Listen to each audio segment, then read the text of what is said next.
اسٹوریس رہ گیا، جہاں ایک ویسیگوت خاندان شہزادے پیلائیو کی قیادت میں اب بھی مزاحمت جاری ہے۔ سچ تو یہ ہے کہ 719 عیسوی تک مسلم فوج نے بارسلونا تک کا علاقہ اپنے زیر کر لیا اور اسپین کی حدود سے باہر نکل کر فرانس کے جنوب مغربی حصوں سیپٹیمینیا وغیرہ میں بھی داخل ہو گئی تھی۔ اندلس کی فتح اتنی تیزی سے ہوئی کہ بہت سے لوگ حیران رہے، لیکن اس کے پیچھے کچھ وجہیں تھیں۔ ویسیگوت حکمرانوں کے درمیان اتفاق نہ تھا، لوگ ان سے ناراض تھے اور کچھ نسلی اقلیتیں بھی ان نئی فوجوں کا خیر مقدم کرنے کے لیے تیار تھیں۔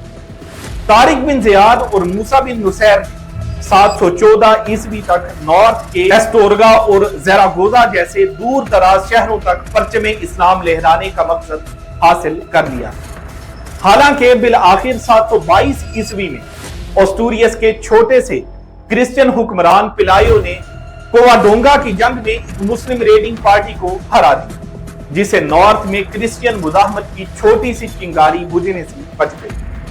یہی چنگاری آگے چل کر ری کانکوئسٹا یعنی کرسچین ری کانکویسٹ کی آگ بنی، جو صدیوں بعد شعلوں میں بدل گئی۔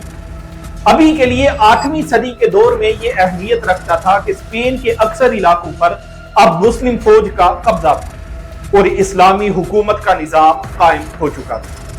موسیٰ بن نصیر نے اپنے بیٹے عبدالعزیز ابن موسیٰ کو پہلا گورنر مقرر کیا، جو 714 عیسوی کے قریب سیویلے یعنی اشبیلیا میں دارالحکومت بنا کر حکومت چلانے لگا۔ چند ہی سال بعد کورڈوبا یعنی قرطبہ کو اندلس کا مرکز بنا دیا گیا اور وہاں سے نیا نظام حکومت چلنے لگا۔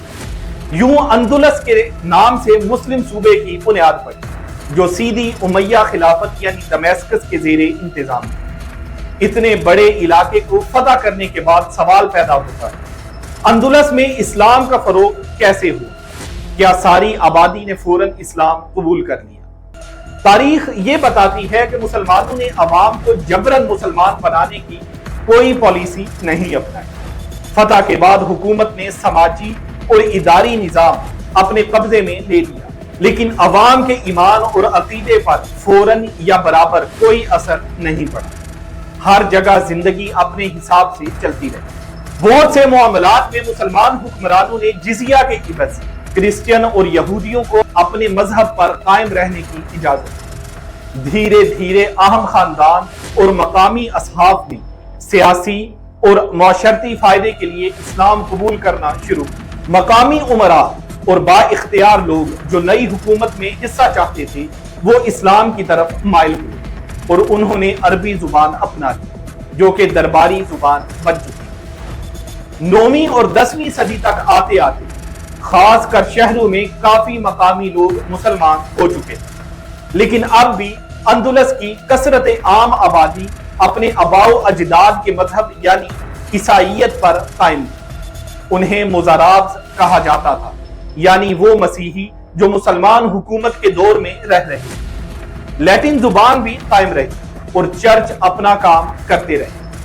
اکثر لوگ ظاہری طور پر اس لیے مسلمان ہوئے کہ اسلامی حکومت میں مسلم شہری ہونا ان کے لیے فائدے کا سودا تھا۔ اس طرح دھیرے دھیرے کر کے اندلس کی تہذیب میں اسلامی رنگ گھلتا چلا گیا۔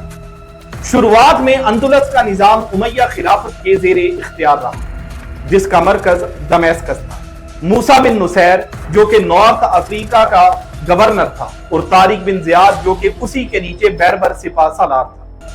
فتح کے کچھ عرصے بعد امیہ خلافت نے دونوں کو اپنے مرکزی دارالحکومت یعنی دمیسکس واپس بلایا، جہاں انہوں نے اپنی بقیہ زندگی گزاری۔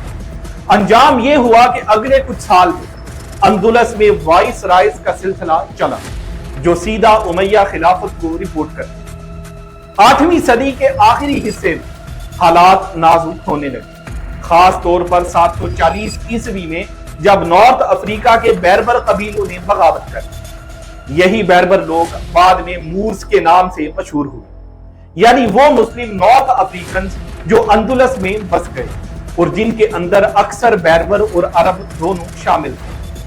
اس بغاوت کے بعد مشرق میں امیہ خلافت بھی کمزور پڑنا شروع ہوئی۔ 750 عیسوی میں جب عباسی خلافت نے امیہ خاندان کا تخت الٹ دیا اور زیادہ تر شہزادوں کو قتل کر دیا تو ایک جوان امیہ شہزادہ عبد الرحمن اول مشکلات سے بچ کر اندلس میں پناہ لینے میں کامیاب ہو گیا۔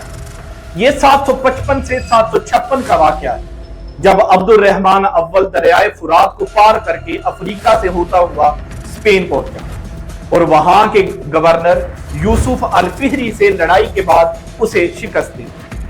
یوں 756 عیسوی میں عبد الرحمن اول نے قرطبہ میں اموی خلافت کا دوبارہ سے چراغ روشن کیا، حالانکہ انہوں نے خود کو خلیفہ نہیں کہا بلکہ امیر آف قرطبہ کے طور پر ایک نئی سلطنت کی بنیاد ہے۔